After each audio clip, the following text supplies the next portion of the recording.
As pessoas vivem numa bolha quase que é a sua família, a sua rua, e o expor essa realidade traz essa noção de que existe muito mais mundo, existem muito mais realidades, muito mais formas de fazerem as coisas do que eu estou a pensar.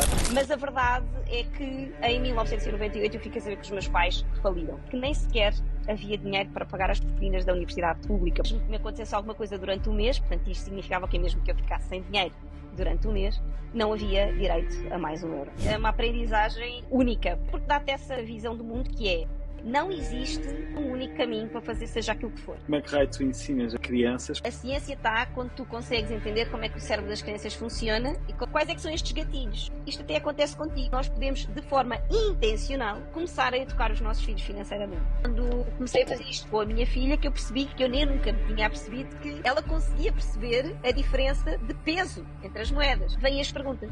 E as perguntas são outras. É arranjar maneiras de ser ele a querer saber. A construção faz-se no micro. Ainda não consegue sequer gerir €100, vai conseguir gerir 100, vai conseguir gerir 1 milhão. É mentira.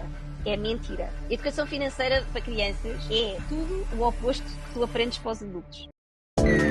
Mais um dia de conversas com o podcast do João. Sejam muito bem-vindos a mais um episódio do podcast do João. Hoje connosco temos a Cristina Judas, educadora financeira infantil. Cristina, desde já muito obrigado mesmo aqui por teres aceito o convite. Muito obrigado por estares aqui connosco. Acho que vai ser muito valor o podcast que temos aqui hoje. Estou super entusiasmado. Obrigada eu pelo convite. É um prazer estar aqui no teu podcast e ser tua convidada. Claro.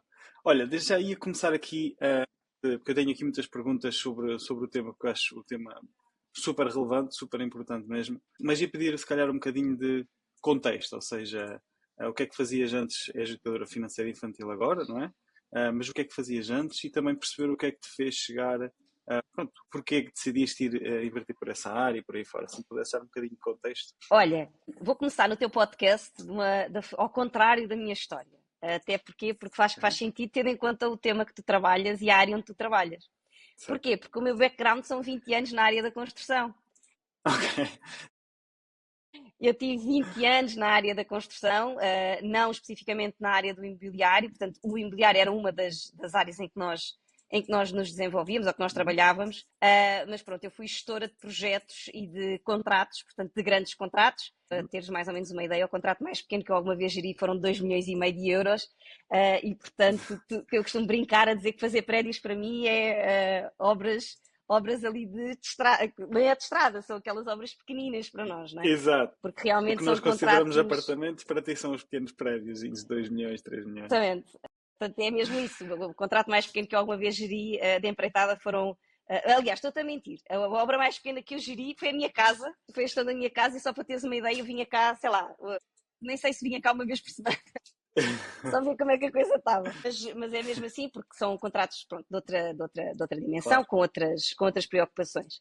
E, portanto, o meu background começa exatamente... Eu sou engenheira de formação, não sou engenheira civil só, eu sou engenheira química de formação base, e vou parar ao mercado da construção porque em 2003, quando eu entro no mercado profissional, portanto, no mercado de trabalho, o meu curso era dos poucos cursos que começou por formar pessoas na área da gestão da qualidade, ambiente e segurança. E o que é que aconteceu? Uma das grandes construtoras nacionais, à época, que era a OPCA, não sei se alguma vez ouviste falar, que era uma das grandes empresas de construção que existia em Portugal, fez um processo de recrutamento na escola onde eu estudava, portanto no ISEL. Porquê? Porque houve um boom muito grande nessa altura para certificar as empresas. E como eu estava nessa área da gestão, eu fui recrutada para ficar nessa empresa para os ajudar a certificar a empresa. E foi assim que eu entro no mercado da construção.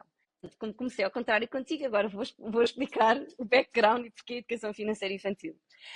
Antes de passar a isso, dizer-te o quê? Porquê é que eu vou para a área da gestão, sendo engenheira química?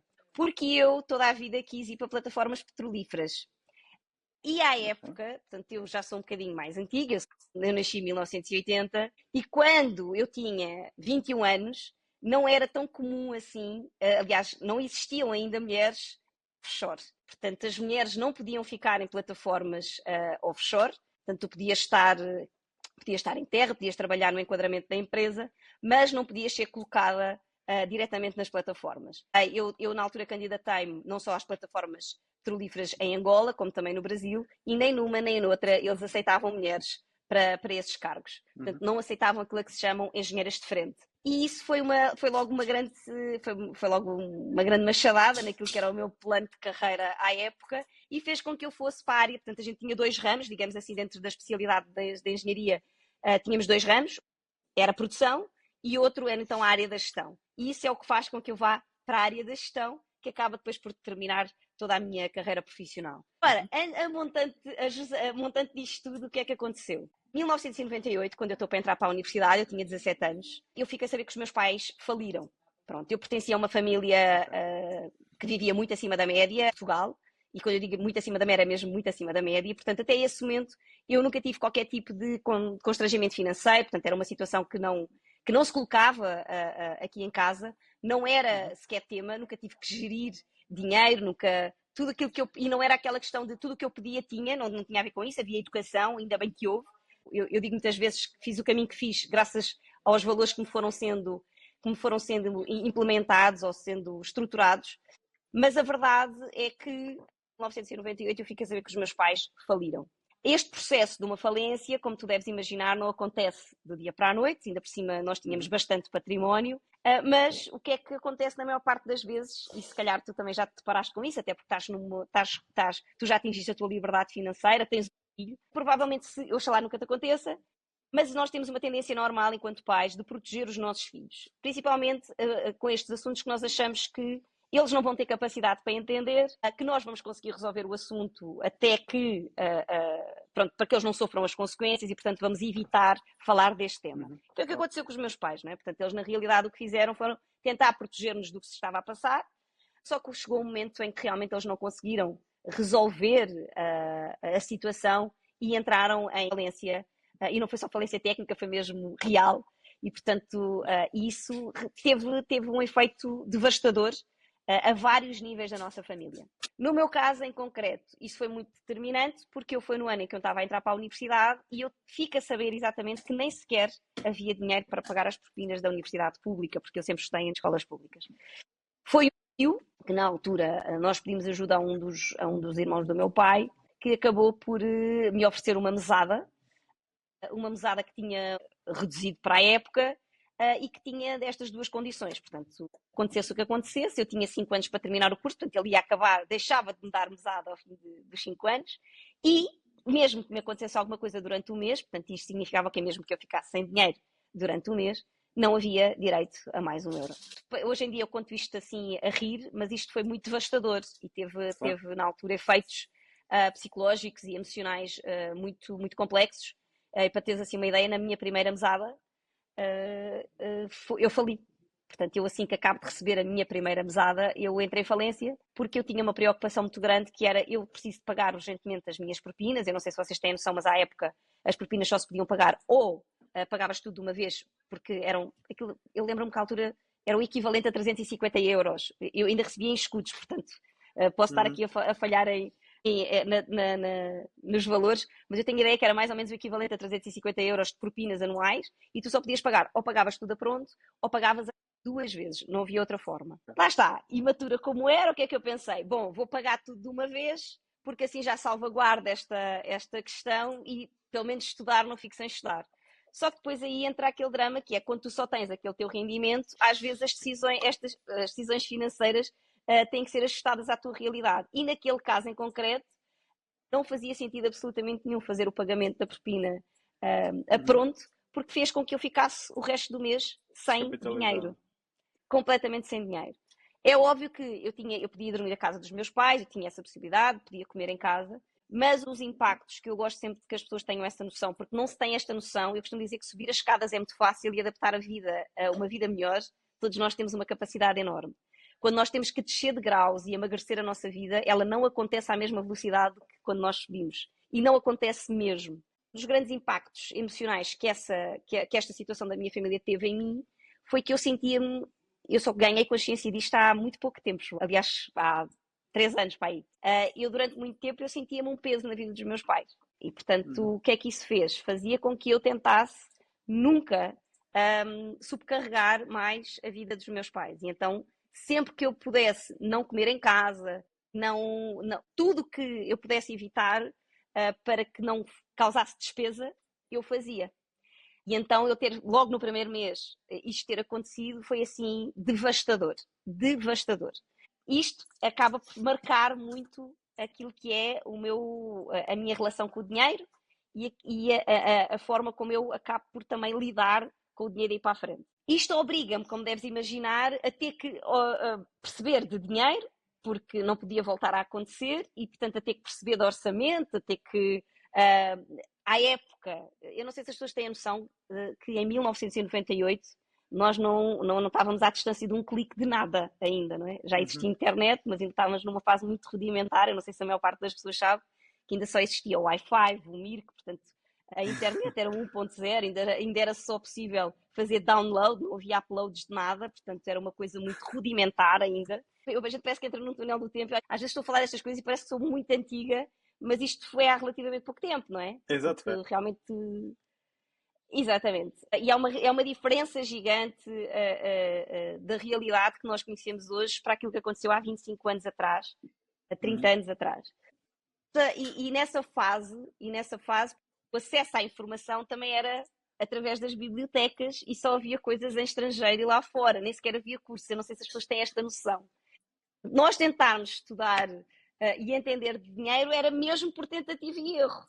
Porque mesmo o teu ambiente, ou as pessoas com que tu tentasses falar ou te rodear para saber mais sobre isto, era mesmo muito rudimentar, nós éramos mesmo muito poucos. Eu não sei se as pessoas têm a noção que nós, para fazermos o investimento, nós tínhamos mesmo que ir ao banco. Nós tínhamos mesmo que ligar aos gestores, nós tínhamos mesmo que ir assinar papéis no balcão do banco. Não é nada do que as pessoas conhecem hoje. Mas pronto, isso obrigou-me a começar a ter que entender de dinheiro, a ter que entender de orçamento.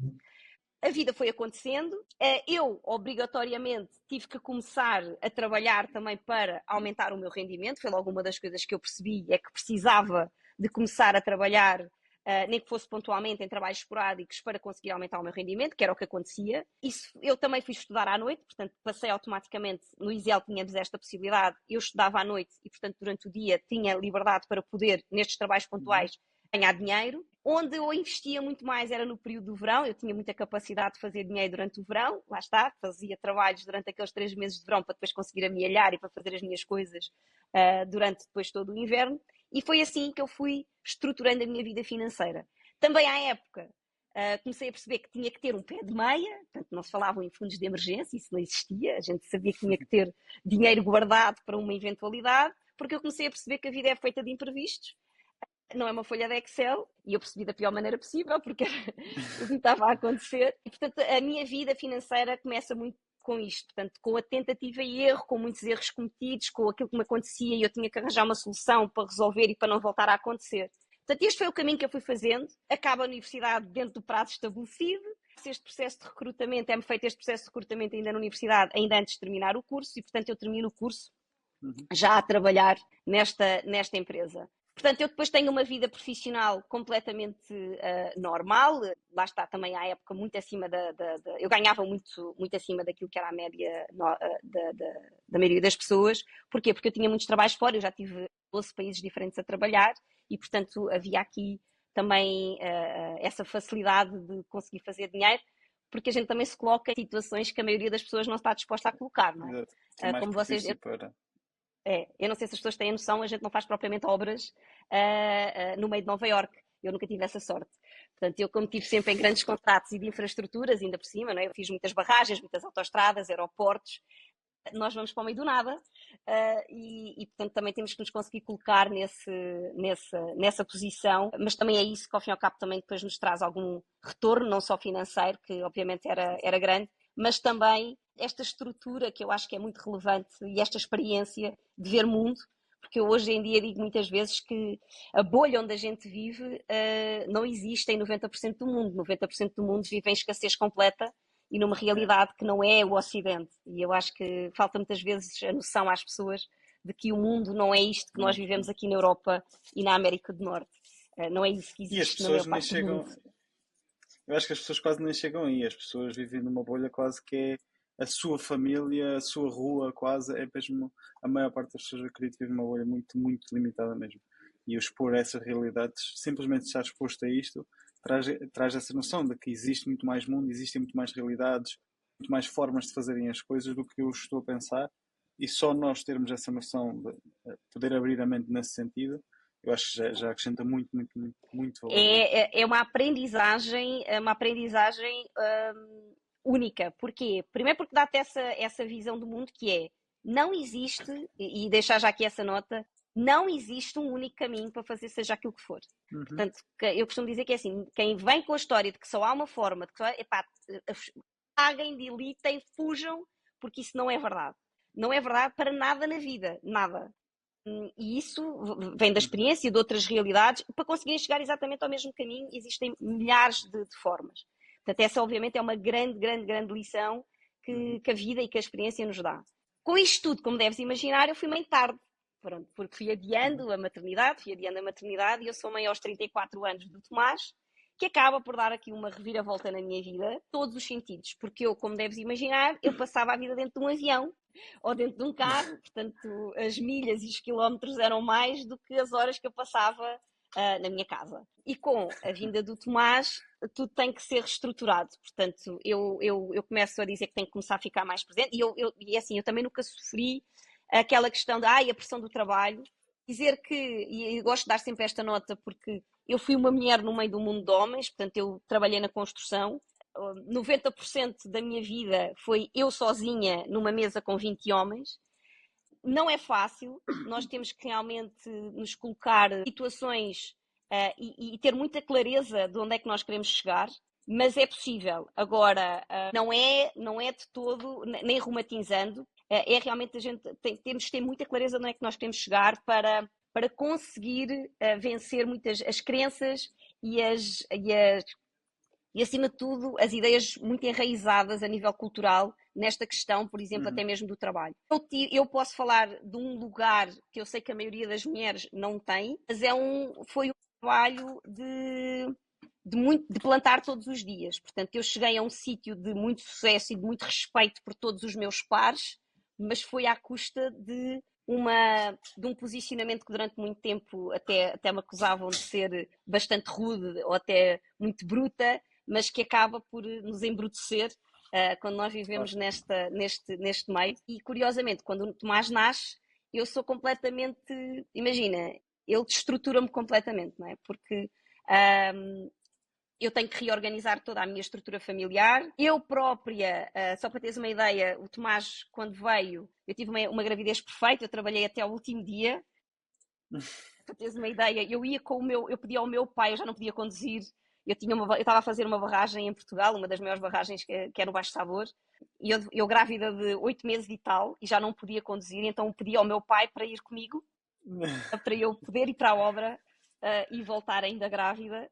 E portanto fiz uma gravidez ótima, mas o Tomás foi daquela criança que não dormiu durante 3 anos, que me desestruturou emocionalmente de les a les, ao ponto de eu chegar a uma altura que eu dizia o que é que eu fui fazer à minha vida, portanto imagina.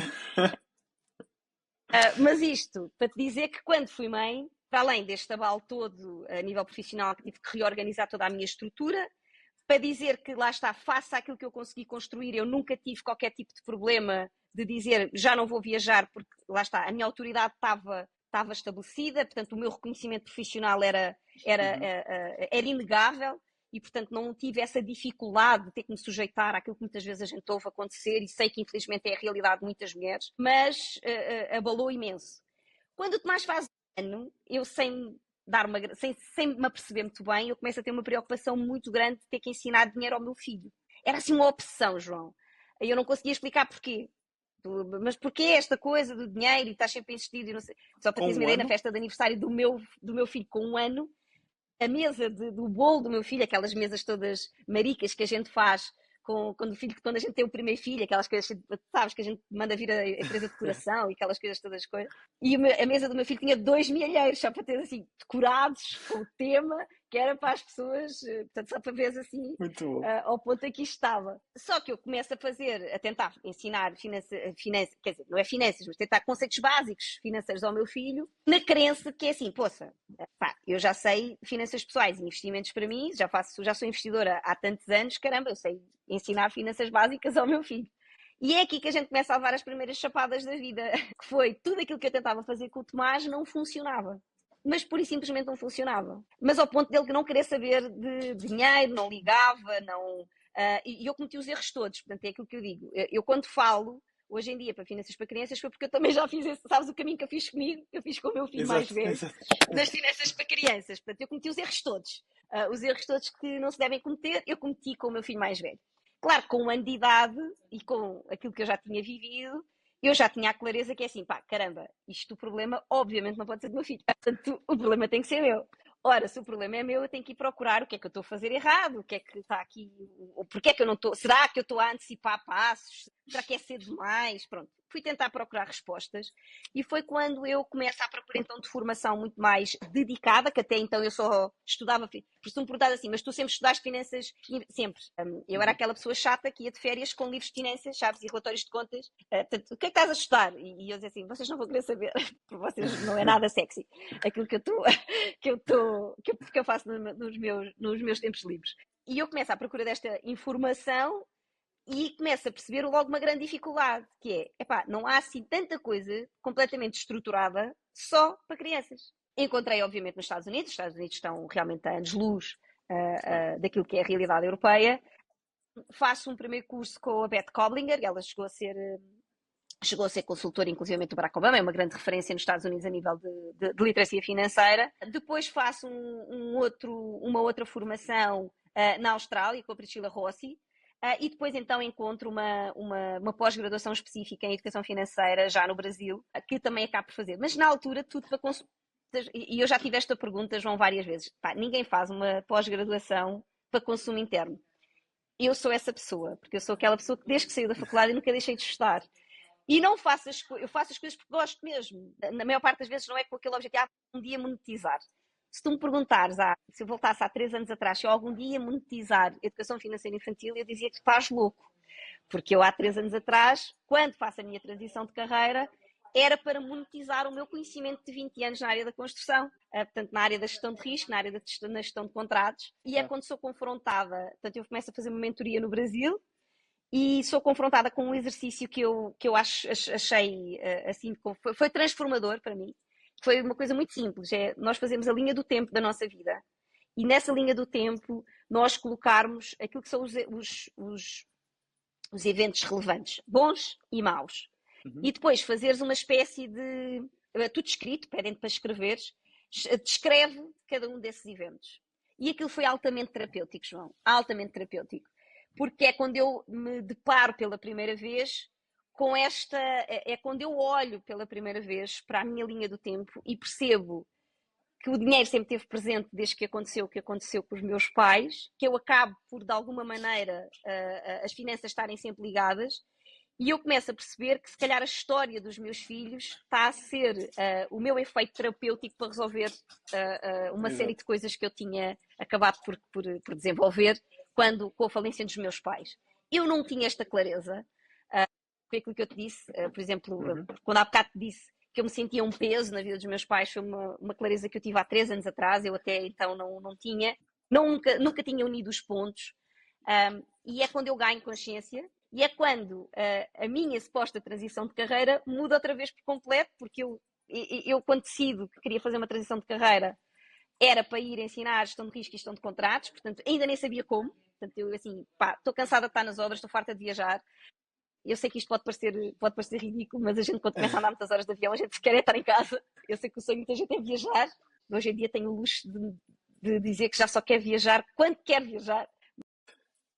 Mas nós durante muito tempo não foi isso. Temos diariamente. É verdade. E então, quando neste caminho da transição de carreira, acaba por dar outra vez outro Swift na minha vida, não é? Bom, afinal, não vamos falar de gestão de risco e de gestão de contratos, porque eu percebi que aquilo que fazia brilhar os meus olhos e que também havia aqui uma possibilidade de eu poder ensinar a outras pessoas algo que não existe no mercado, que esta é a verdade, há muito poucas pessoas no mercado a fazer o que eu faço, e que era uma necessidade.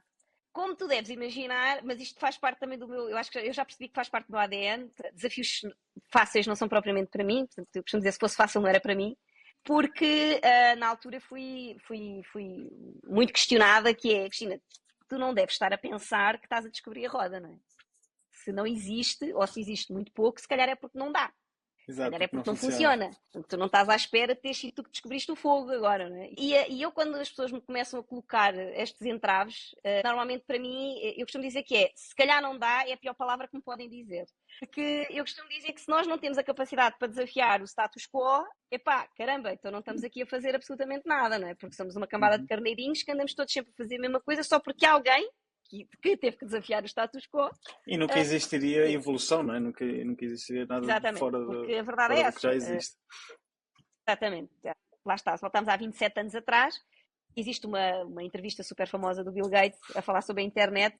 Ele parecia que estava a falar de astronauta, estava a falar tipo de aliens, não é? E tipo, a internet, o que é isso? O gajo passou-se. E a verdade é que hoje em dia ninguém vive sem ela, mas na altura ele era louco. Como existem tantos outros projetos que tu conheces que são assim. E isso determinou, ao fim e ao cabo, o sítio onde eu estou hoje. Portanto, tudo começou pelo nascimento do meu filho, por eu ter percebido que tentava ensinar conceitos financeiros básicos ao meu filho e ele não percebia absolutamente nada, cometi os erros todos, comecei à procura de conhecimento para mim e para aplicar em casa, porque depois como é que isto culmina? Tudo aquilo que eu ensinava eu testava em casa, de várias formas, e fui estruturando, porque o Tomás também me obrigou, como eu te disse, ele desconstruiu-me completamente e obrigou-me a procurar muitas coisas que eu nunca tinha tido a necessidade de procurar. Por exemplo, parentalidade consciente, parentalidade positiva, como é que funciona o cérebro das crianças. Porquê? Porque ainda por cima eu vinha de um mundo muito rígido, muito inflexível, numa postura até mesmo para mulher muito inflexível, porque eu vinha de um mundo onde tinha que ser assim.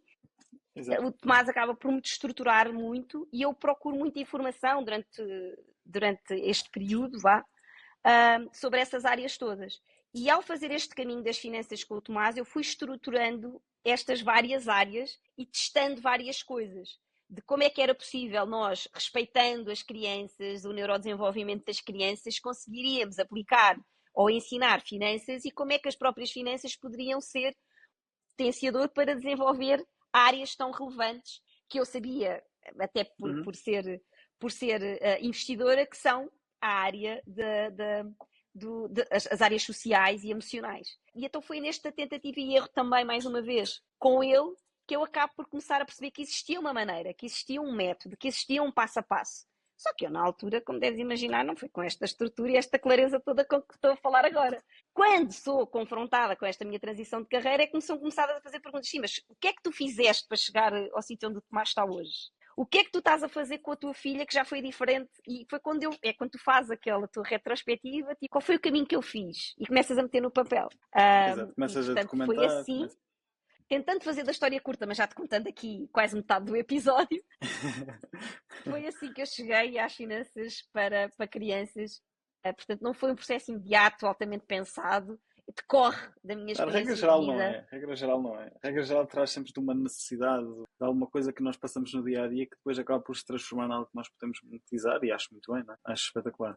Engraçado que o meu filho fez um ano há relativamente pouco tempo. Eu estava a começar a pensar todas essas coisas e a minha esposa ela é educadora de infância, felizmente está em casa 100% com o miúdo. E ela estuda constantemente tudo o que estavas a dizer da parte da parentalidade positiva, essas plataforma do ensinar à base do brincar, todas essas coisinhas, ela adora isso. A parte financeira não é tanto a área dela, é mais a minha. Mas estou super curiosa para perceber como é que raio tu ensinas a crianças, porque eu lembro-me, eu quando era miúdo, se me falavas nessas coisas, eu ignorava Porque completamente. tu usas, lá está, tu usas os gatilhos.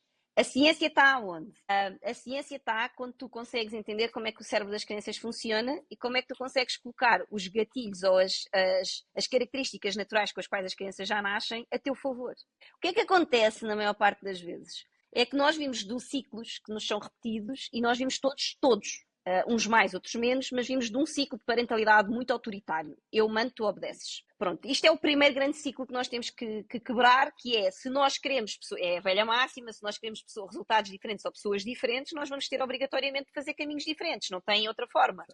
E quando tu começas a colocar isto em causa, tu tens que entender, ok, porquê é que os desenhos animados, eu costumo dizer que as pessoas que não estudam filosofia, não estudam história, têm que começar a fazer, porque realmente a vida está nas perguntas. Quando a gente aprende a fazer as perguntas certas, parece que há uma clareza gigante.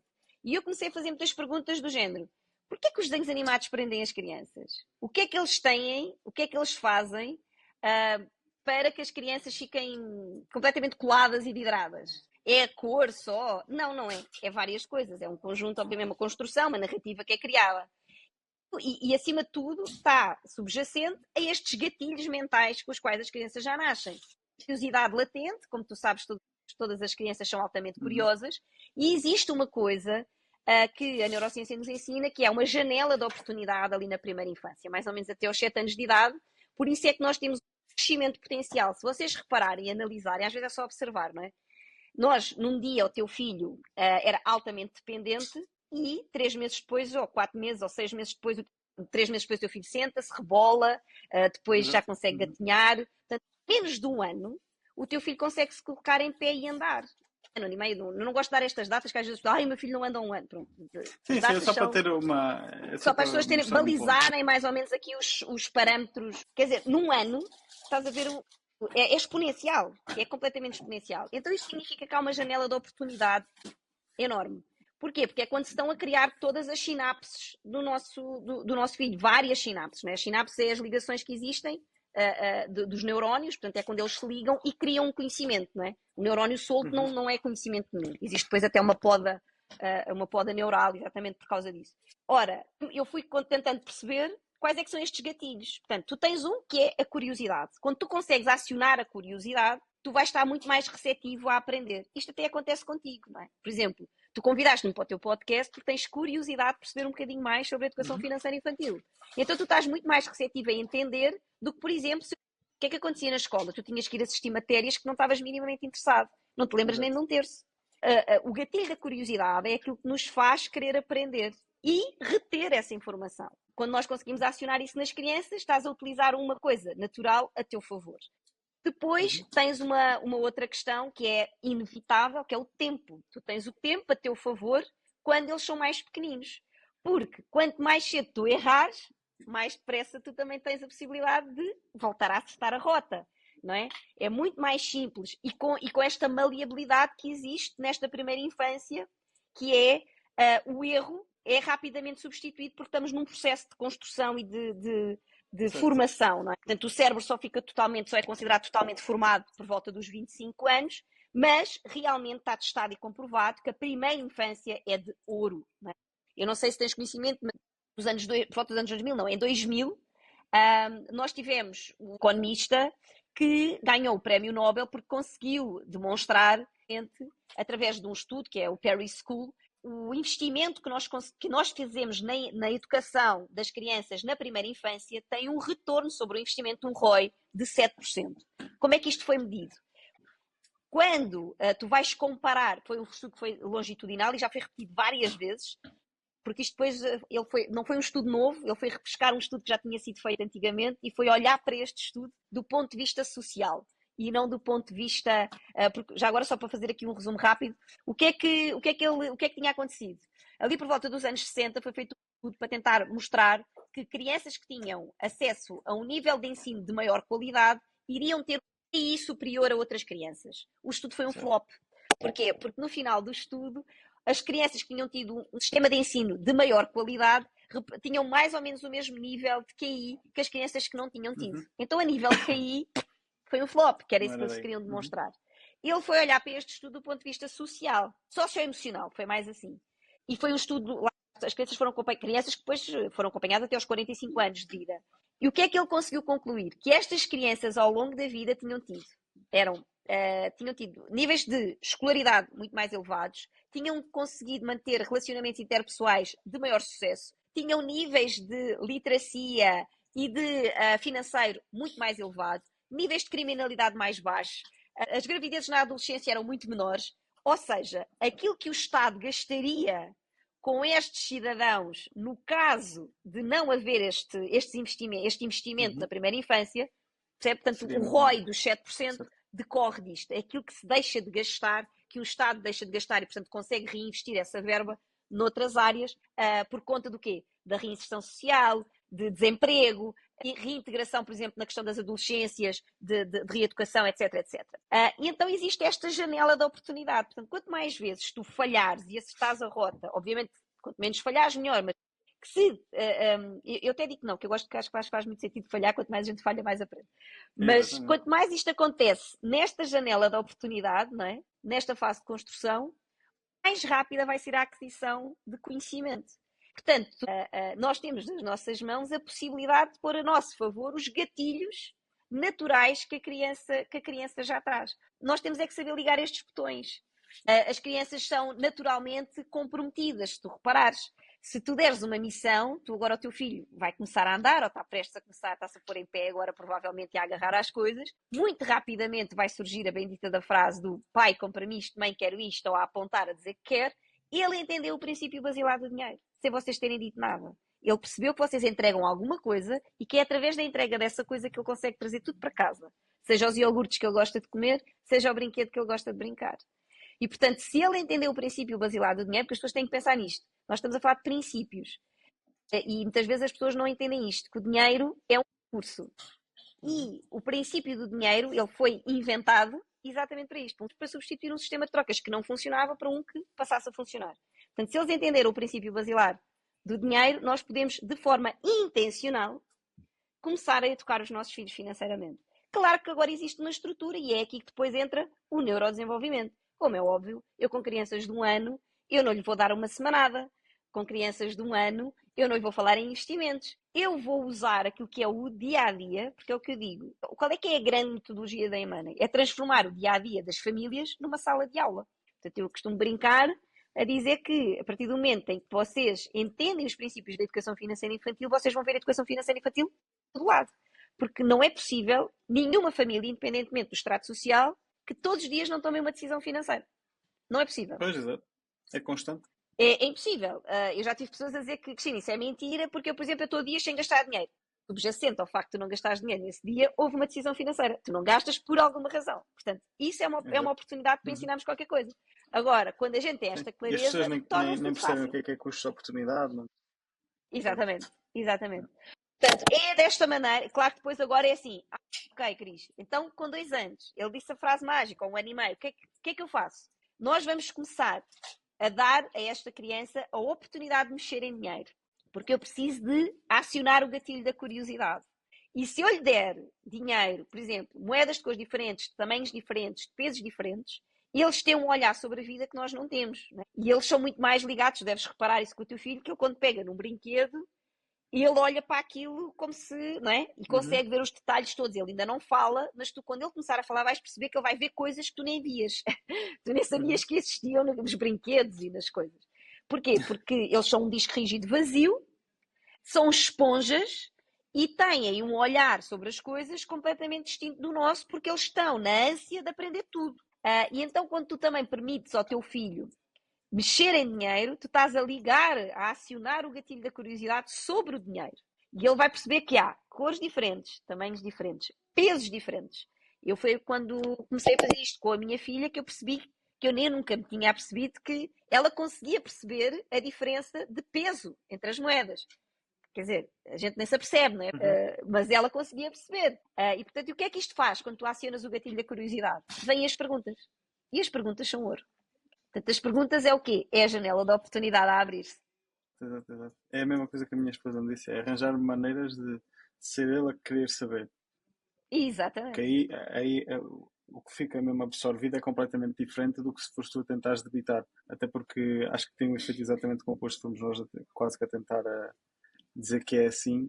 Parece que o efeito é de ignorar, não. Quase, é de não ligar. Exatamente. Não quer saber, eu não Agora, nada. quando tu acionas o gatilho certo, a absorção do conhecimento é completamente diferente. É isso e a história da incoerência, não é? Que é tu dizes uma coisa e fazes outra. Ele vai, de certeza, fazer o que tu fazes e não o que tu dizes para fazer. Isso eu concordo a 100%. Eu acho que eles vão seguir exatamente 100% aquilo que tu fazes no dia a dia e faz muito mais sentido liderares por exemplo do que propriamente por palavras. E acredito, pronto, eu só tenho um miúdo de um ano, né? Ele ver-te a fazer e tu depois provavelmente vai ter alguma curiosidade, provavelmente vai perguntar alguma coisa e tu conseguis explicar o porquê de estar a fazer assim. Acho que em termos de absorção para ele vai ser muito, muito melhor. É completamente distinto do que tu, por exemplo, ainda há antes da gente Eu entrar penso agora coisas aqui no podcast. que eu aprendi com o meu pai e tudo mais, eu agora estou a pensar e foi um bocado mesmo por aí. Coisas que eu fazia, eu começava eu próprio a perguntar o porquê de fazer assim e fazer assado. E depois de eu perceber a lógica, eu agora vejo a minha idade adulta, é um bocado a mesma lógica. Eu aprendi, por exemplo, a gerir o meu dinheiro por porcentagens à base do meu pai quando tinha pai que andava bem no quarto, quinto ano. Coisas Exatamente que eu porquê? via Porque o teu ele pai fazia fazer e assim. como ele geria, exatamente. Exatamente. Agora, o que é interessante? Ainda antes de entrarmos para o podcast, eu estava numa reunião e a pessoa que estava comigo na reunião dizia assim: eu tenho consciência que o meu filho é o meu espelho, portanto que ele está a ter este tipo de comportamentos porque nos vê fazer.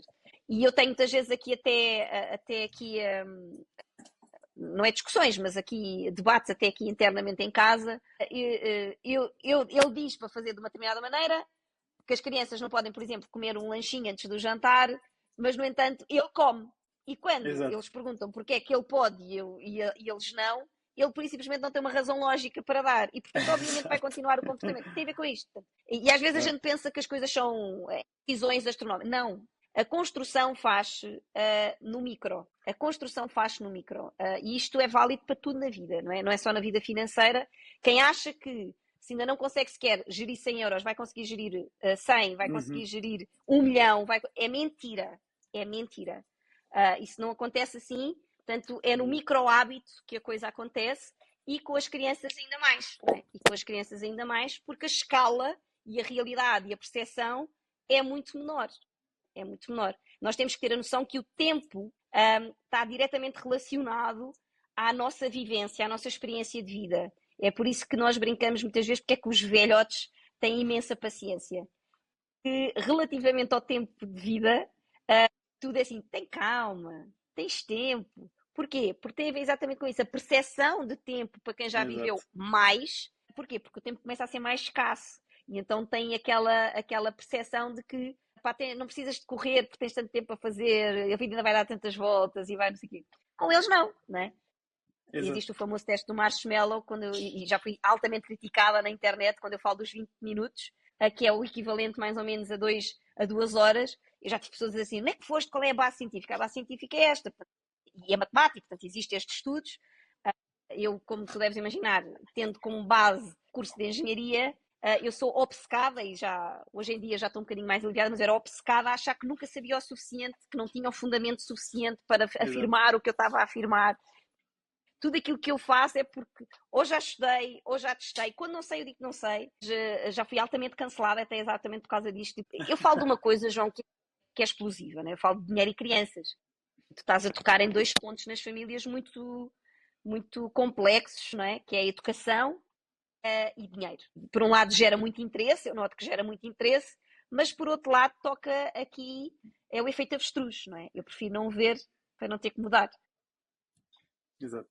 Diz-me uma coisa, Cristina, como é que as pessoas também podem lidar pelo facto da maior, eu acredito, a maior parte não tem uma boa gestão financeira, não foi educada assim, eram tempos diferentes, backgrounds diferentes, eu acho que hoje as pessoas têm muito mais ferramentas para saber, e acho que hoje em dia é estúpido tu não saberes gerir um bocado as suas finanças, mas já há 20, 30 anos atrás era um contexto completamente diferente, um acesso à informação completamente diferente do que temos hoje.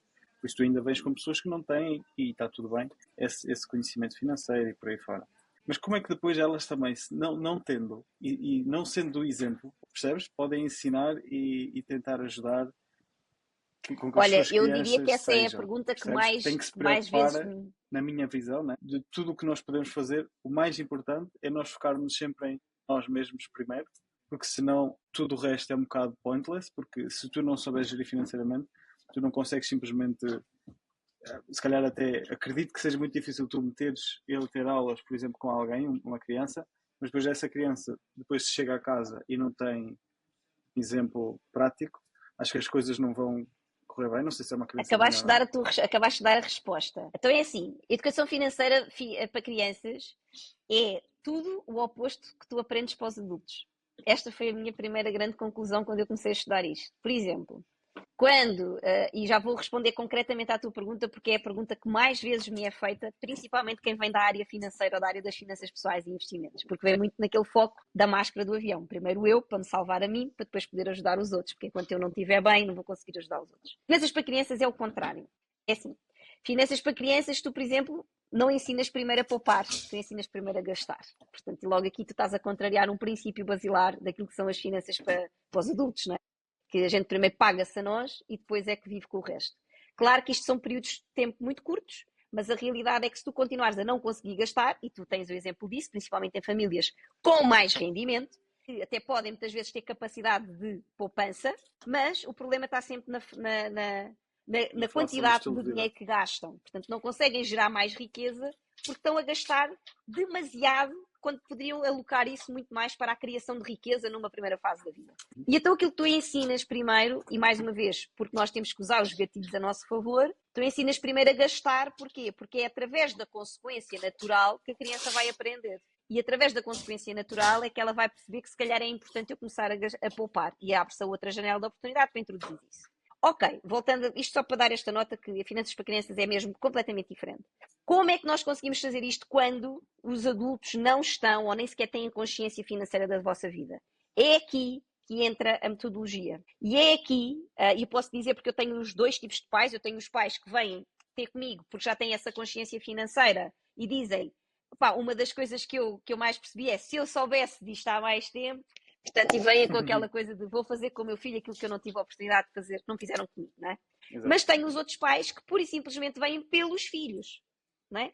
Eu não sei nada disto.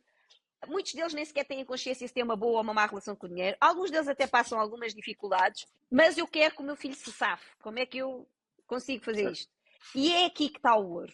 10 anos vão passar de qualquer maneira, João. Se eu perder estes 10 anos a formar-me a mim, quando eu for ao ponto de ensinar o meu filho, o tempo já passou. A janela de oportunidade não é a mesma. E o que é que a vida nos ensina? Que o caminho faz caminhando.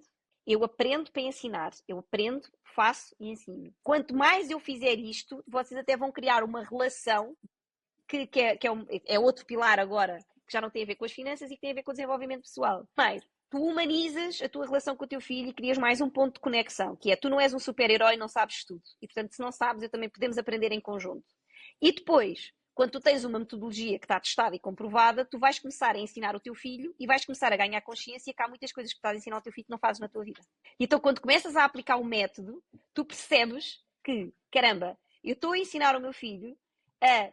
Porque eu, por exemplo, quando a gente estrutura uma mesada e quando eu começo por dizer, isto já na fase mais ou menos dos 5 anos, e eu começo por dizer que é assim, a primeira coisa que vocês vão fazer com a mesada é criar um acordo entre família, tu estás a obrigar esta família a falar uma coisa que se calhar nunca fizeram, que é falar de dinheiro em casa. E tu estás a abrir canais, não é? Portanto, estás a criar pontos de conexão novos, e portanto o dinheiro deixa de ser um tabu e passa a ser mais um ponto de conexão, mas estás ao mesmo tempo a dar a esta família a noção de que é assim, porque muitas vezes as pessoas dizem, Cristina, tu deixas para falar de dinheiro. Mas vou falar do quê? Da conta da casa, como uma criança de 6 anos? Da conta da luz? Não. Então existe uma estrutura que eu ensino a fazer, por exemplo, da aplicação da mesada, e digo assim, porquê é que é uma mesada? Porquê é que é uma semanada e não é uma mesada? Primeiro, por esta questão do tempo, que eles não têm a noção de tempo, um mês para eles é uma eternidade, mas porque tu, ao fim e ao cabo, acabas por obrigar esta família a ter que falar 4 vezes de dinheiro por mês. Portanto, já estás a obrigar esta família a ter que fazer uma coisa que não fazia, e portanto, estás a ver como é que a coisa expande? Portanto, eles não têm que saber. Se não fosse assim, João, era impossível a gente levar a literacia financeira para as escolas, porque significa que todas as pessoas tinham que ter uma excelente relação com o dinheiro, tinham que ter um orçamento controlado, e isso não vai acontecer. Portanto, o que é importante? Agora, é importante haver uma metodologia, porque independentemente do que eu faça, se eu aplicar a metodologia, eu não estou a introduzir na metodologia a minha falta de literacia financeira. Eu tenho que seguir o passo a passo. E ao seguir o passo a passo, a pessoa ganha consciência de muitas coisas que não faz. Por exemplo, quando estruturamos a mesada e a seguir aplicamos a divisão do dinheiro através dos cofrinhos, eu estou a ensinar um princípio que é fundamental depois nas finanças para adultos, que é, por exemplo, a gente começa com um único cofrinho, depois aplicamos 2 cofrinhos. Portanto, eu estou a fazer uma divisão de 50-50. O de 50% para a carteira, para eu gastar todos os dias, tomar decisões e sofrer as consequências das minhas decisões, e outros 50% para sonhos. Ai, Cristina, mas para sonhos e não é para investimento. Porque eu, enquanto não conseguir conquistar nada, eu não tenho mentalidade para conseguir esperar mais. Eu primeiro tenho que conseguir esperar para conquistar qualquer coisa. Eu tenho que ter um docinho na boca. E tu sabes disso, porque é que a maior parte das pessoas falha nas finanças de adultos. Porque não consegue viver em escassez completa. Isto é mentira, não é? Eu costumo dizer que a gente hoje em dia também vende um mundo de ilusões. Claro. Acha, vamos viver em escassez completa para atingir o FIRE, para ser financeiro. É mentira. Ninguém vive em escassez completa. Exato, eu concordo. E, portanto, se tu seguires aqui uma estrutura, o que é que tu estás na realidade a fazer, João? A gente está a montar um sistema de crenças mais positivo, mais potenciador. Na realidade é só isto que estás a fazer. Tu estás a criar um sistema de hábitos. Uma relação saudável, basicamente, com o dinheiro. Sem ver como uma forma demasiado negativa. Exatamente. E tu estás a dizer ao teu filho que é assim, é possível fazer tudo. É possível a gente ter dinheiro para gastar, é possível a gente ter dinheiro para sonhar, é possível a gente ter dinheiro para trabalhar para nós, e é possível, inclusivamente, quando isto já nos cede, fazer com esse dinheiro bem aos outros ou à sociedade ou não sei o quê. Porque, por exemplo, um princípio que eu também utilizo, que também encontraria, isto é cultural, que é a história da doação. Eu tenho muita gente, como tu deves imaginar, porque eu trabalho 4 cofrinhos, eu não trabalho 3, e isto, falta o cofre da doação. As pessoas precisam de entender que até aos 7 anos de idade as crianças são egocêntricas. Portanto, não é natural doar, não é natural partilhar. Aliás, nem para os adultos. Tu fazes anos, recebes um carro, vais emprestar ao teu primeiro amigo nesse dia. Nem pensar nisso. Então porquê que a gente tem que obrigar a criança no dia que recebeu o presente a dizer assim, partilha, tu vais ter o tempo todo para brincar com o brinquedo. E ele, coitadinho, só tem hoje. Mas tu também não fazes, caramba, estás a obrigar uma criança que nem sequer tem maturidade para entender isso, mas tu queres que ele faça. Percebes? Por isso é que eu digo, quando nós entendemos isto, os gatilhos parece que são naturais, quer dizer, é tão mais fácil, é tão mais simples.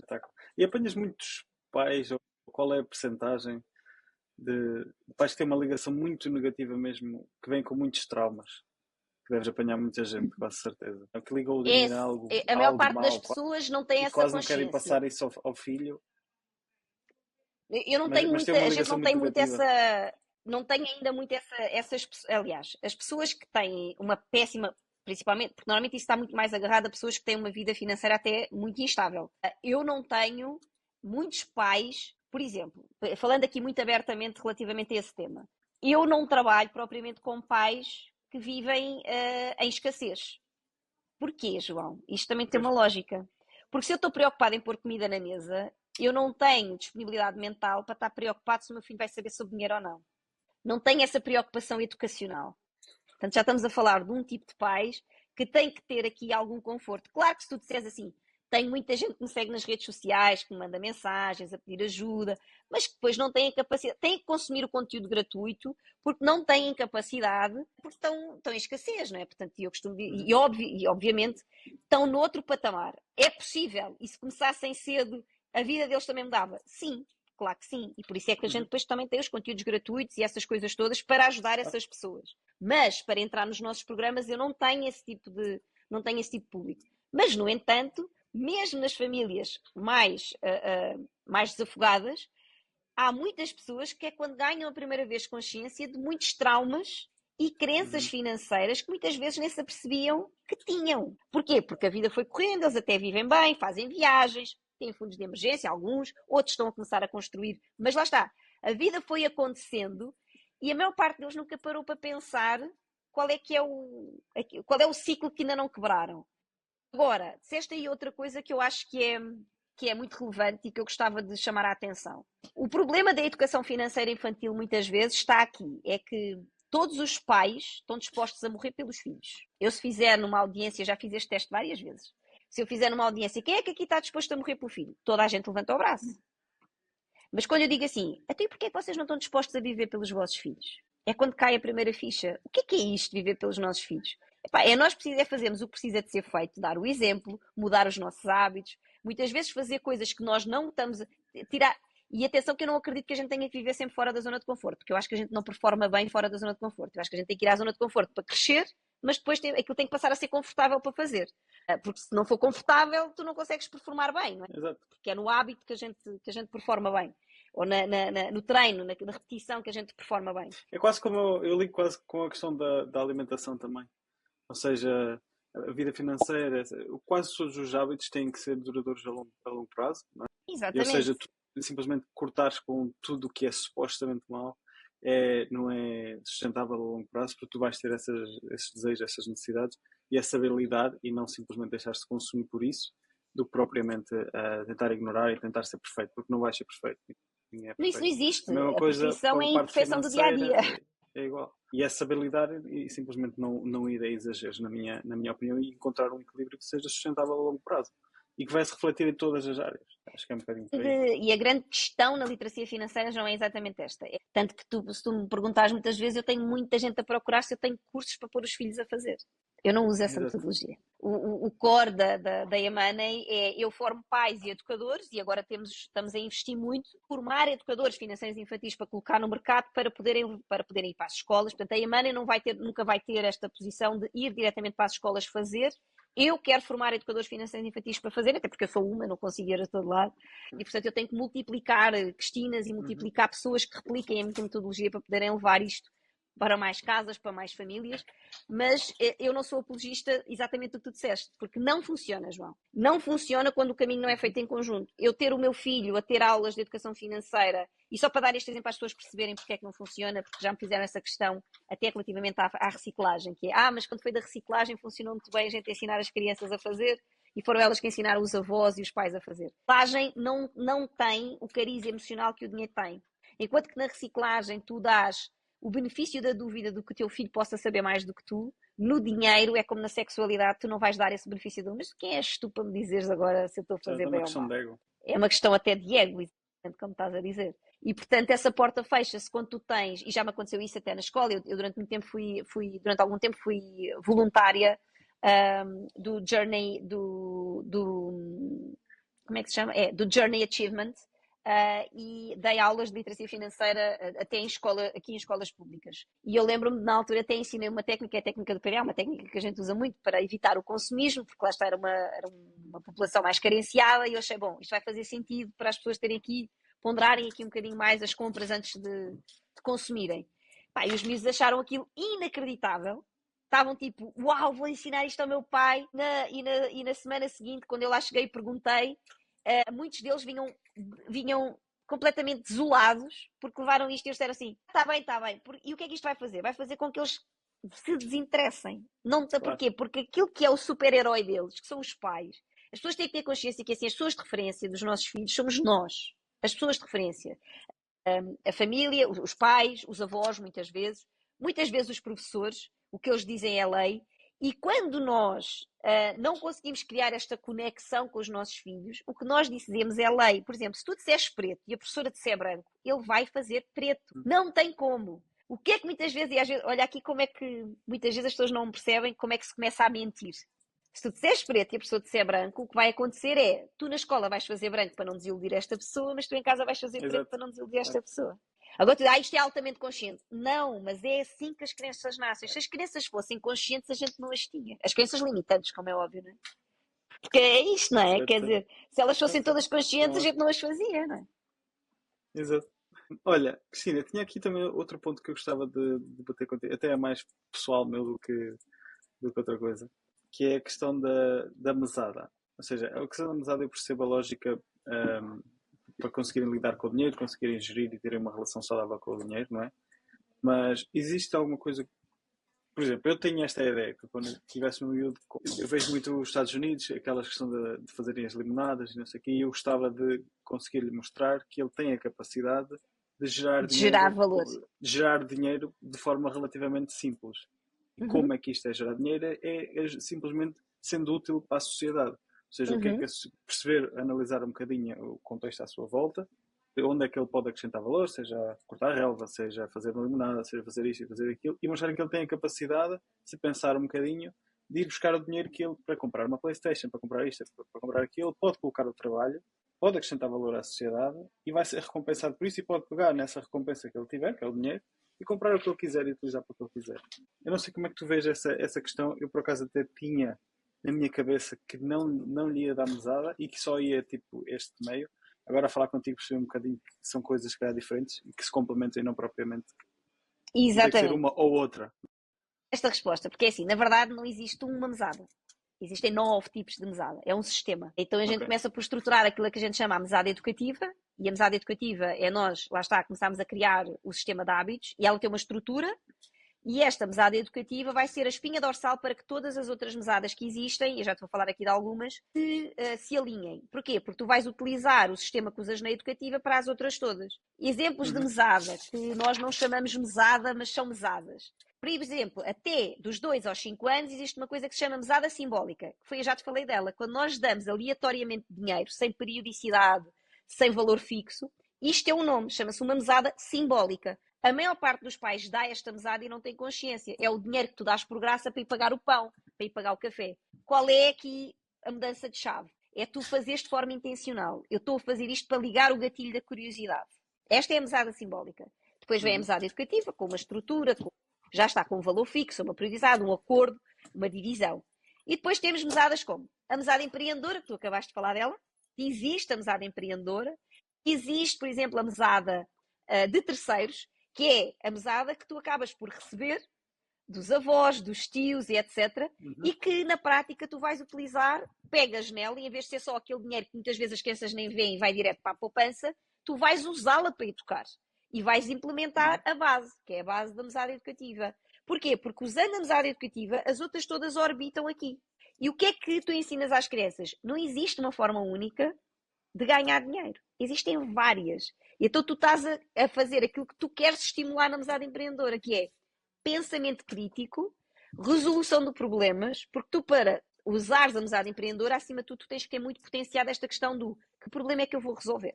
Que lacuna é que eu vou colmatar? E então é um sistema, não é? Por exemplo, tens a mesada da poupança, que é, por exemplo, para famílias mais escassas. Eu tenho famílias que me dizem assim, Cristina, mas se calhar não vai haver, porque este sistema de mesadas não fui eu que inventei. Atenção, eu quando são os meus métodos, são os meus métodos. O sistema de mesadas é uma coisa que existe universalmente e que é aplicada em todas as geografias. Todas as geografias é possível ser aplicada em todos os contextos sociais. A mesada da poupança é, por exemplo, para quem não tem capacidade para, dentro do seu orçamento familiar, atribuir uma mesada ou uma semanada à criança. Então, como é que eu consigo ganhar folga financeira para alimentar a educação financeira do meu filho? É através da mesada da poupança, que é um objetivo de família. Por exemplo, se nós todos em família conseguimos poupar 5 euros na fatura da luz, esses 5 euros revertem para educar financeiramente o meu filho. Várias. A mesada ecológica, vou-te dar aqui um exemplo, o meu filho usa muito esta mesada para gerar dinheiro, para complementar a sua mesada. Para teres uma ideia, neste momento isto representa 20% da semanada do meu filho. O meu filho consegue, normalmente de 15 em 15 dias, ter um aumento da sua semanada em 20%, porque faz uma coisa que para os outros é lixo. O meu filho recolhe garrafas de água. Todo lado onde a gente vai, ele traz garrafas de água para casa, porque nós temos um supermercado que aceita as garrafas de água, dá talões. Eu, como compro nesse supermercado, dou-lhe esse dinheiro e ele aumenta a sua semanada. Portanto, aquilo que é lixo para os outros, o meu filho viu aquilo, uma maneira dele gerar mais dinheiro para ele. É super engraçado porque acabas por colocá-lo a pensar em dinheiro constantemente, mas ligado a uma forma muito positiva de... Lá está, o dinheiro, de onde é que ele vem? De acrescentar valor à sociedade. E ele tem o radar ligado. Ele liga que pode ir... Tem o radar ligado em montes de coisas. Por exemplo, o que mais às vezes está a ver desenhos animados e de repente ele diz assim, mãe, olha aqui. Já viste que eles aqui estão a falar de, sei lá, de qualquer coisa que ele ouviu e às vezes até lhe gera a curiosidade para dizer assim, o que é isto? Porque ele percebeu que aquilo é qualquer coisa que tem a ver com o dinheiro, ele não entendeu o que era e vem perguntar. Por exemplo, tens outra ideia, nós quando vamos de férias ou vamos passear, existe hoje em dia, até por causa tu tens uma empresa e já deves ter começado a ouvir falar por causa disso, falar muitas coisas por causa do ESG, não é? Os indicadores de sustentabilidade. E como tu sabes, os grandes grupos já são obrigados, por variedíssimas razões, a serem obrigados a implementar o ESG. E então o que é que acontece? Tu muitas vezes vês nos hotéis que, se tu não colocares as toalhas todos os dias para lavar, podes ter um cashback ou um bónus de não sei o quê. Ele tem a percepção que é assim, olha mãe, já viste aqui, é um sistema de cashback. Olha mãe, já viste aqui, isto é uma ferramenta de sustentabilidade. Ele liga aos pontos. Agora, estamos a falar de uma criança, eu gosto sempre de dizer isto, que é assim, o Tomás tem 11 anos, obviamente tem uma maturidade já diferente e tem um caminho financeiro que é muito distinto da esmagadora maioria das crianças. Eu se te falar, por exemplo, da minha filha, ainda é mais assustador ou bom, porque ela com 6 anos tem uma consciência financeira que Há adultos que não têm. Agora, se tu disseres assim, Era o que eu estava a ela pensar, isso quando estavas a dizer ela isso, consegue disseste, consegue fundamentar porque é que Não, não consegue. Não consegue. É um hábito que ela tem, mas ela vai conseguindo ligar pontos. Por exemplo, a minha filha, o ano passado, quando fizemos uma viagem grande, o sonho de família que eu tinha há muito tempo, que era irmos a Fernando de Noronha, em vários... Pensa, eu já fui mais de 20 e tal vezes ao Brasil, nunca tinha levado os meus filhos ao Brasil, inacreditável, né? E nunca tinha ido a Noronha. E pensei, pronto, olha, então este ano vou levar todos, vocês vêm ter comigo a São Paulo, que eu tinha lá um evento, vocês vêm todos para cá, e depois vamos fazer uma viagem em família. Fomos para Noronha, depois fomos para Recife. Pá, e em Recife, eu aproveitei, mais uma vez, janelas de oportunidade e dei a mesada dos meus filhos em reais. Eles perceberam o câmbio? Não, mas começámos a trabalhar isto. A Teresa tinha 5 anos, é óbvio que não... Mas ela sabe que há possibilidade de receber noutras moedas já. E que podia comprar noutros países. Só que, obviamente, a noção de dinheiro ainda era aleatória. Estávamos em Recife, numa daquelas banquinhas de rua, e ela viu uns guarda-chuvas miniatura, que tem a ver, é um símbolo do Carnaval de Recife, que é o frevo, que é um guarda-chuva. E ela quis comprar. E eu e o irmão sempre a dizer assim, Teresa, tu vais ficar sem dinheiro, porque ela pode gastar, é o dinheiro da carteira, portanto tem ali umas regras, vais ficar sem dinheiro na carteira. Portanto, ou seja, eu não proíbo que eles façam as coisas, mas alerto, porque é o meu, eu costumo dizer que é assim, eu não sou o Uber dos meus filhos, eu sou o Waze, ou seja, eu indico o caminho, mas as decisões têm que ser eles a tomar. Eu só, por simplesmente, posso antecipar que se eles tomarem aquela decisão, pode acontecer isto. E eu e o irmão, vais ficar sem dinheiro, e ela quis comprar. 5 minutos depois, quando ela olhou para a carteira, visualizou, lá está a visual, ligaste o gatilho, e foi quando ela materializou que ficou zerada. Ela fez uma birra, João, mas uma birra, que ela já só queria devolver o guarda-chuva, não era possível. Agora tu dizes assim, o que é que tu fazes com isto? A maior parte dos pais diziam, avisei-te, eu não sei o quê. Sim, filha, foi uma escolha que tu fizeste. Está tudo bem, a mãe também já perdeu dinheiro, faz parte. Tu tens que viver aquele momento, lá está, acolhendo, mas deixá-la viver aquele momento, aquela dor que ela está a sentir. E é má, porque a gente também, quantas vezes já não te aconteceu? Tem mais uma má decisão, pá, dá-te vontade de dar facadas. Pá, não adianta, tens que A passar única por coisa a aquilo, não fazer é? é pensar como é que eu posso fazer mais. Portanto, a gente acolheu aquilo e tu vais acreditar que até hoje ela não é capaz nunca, ela cada vez que abre a carteira e pensa que vai ficar sem moeda nenhuma, ela diz não, não, não, não, não, porque eu não vou ficar sem dinheiro. E às vezes estamos a falar que ela fica do género com 5 cêntimos na carteira, mas para ela, quem é que é a questão que as pessoas depois têm que perceber? Não é o valor, é o processo. Exato, é o princípio, sim. Concordo a 1000%. Fantástico. Sim, eu tinha aqui um monte mais de perguntas, sinceramente, para fazer. E houve muitas que eu acabei por não fazer porque, simplesmente, estava a adorar mesmo a conversa. Mas já chegámos aqui a uma hora e pouco. E não queria estender aqui muito mais. Por isso, ia-te mesmo agradecer. Provavelmente vou-te convidar para fazermos mais coisas, porque tenho aqui um monte de perguntas que gostava de fazer mais e falar muito mais contigo. Mas olha, agradecer-te mesmo de coração. Muito obrigado por teres aceito o convite. Muito valor mesmo acrescentado. Acho que as pessoas vão adorar este podcast. E depois ia pedir às pessoas também que deixassem aqui nos comentários o feedback e o quão cedo querem que a Cristina volte aqui a falar aqui connosco. Cristina, muito obrigado mesmo. Obrigado de coração. Obrigada a eu, João. Espero mesmo ter acrescentado valor. Gosto. Já deu para perceber que eu ficava horas a falar sobre este tema. É uma coisa que me apaixona mesmo muito. E realmente poder trazer isto e às vossas comunidades, que obviamente têm um nível de literacia mais elevado, eu acho que é muito relevante.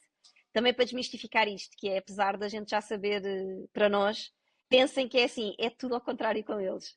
O castelo tem que ser montado mesmo pela fundação, porque senão vai ser um castelo de cartas. Espetáculo. Muito obrigado, Cristina. Espero que tenham gostado e até Obrigada uma eu. próxima.